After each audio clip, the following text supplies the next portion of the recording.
বন্ধুরা, আজকে আমি আমের পিঠা বানাইলাম। দেখো তো কীরকম হয়েছে। প্রথমে সুজি আধা কাপ দিবা গ্রাইন্ডারের মধ্যে,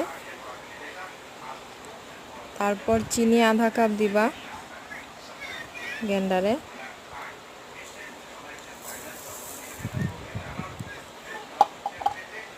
তারপর জল দিবা আধা কাপ,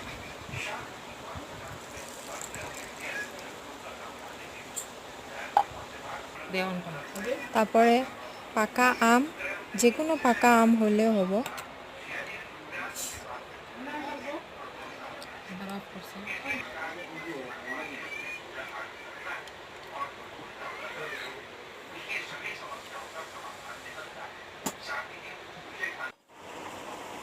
তারপরে মিক্সার গ্রাইন্ডারে মিক্স করে নিবা। এই দেখো আমার আমের পিঠা রেডি। কীরকম হয়েছে তোমরা প্লিজ জানাইও। বাই।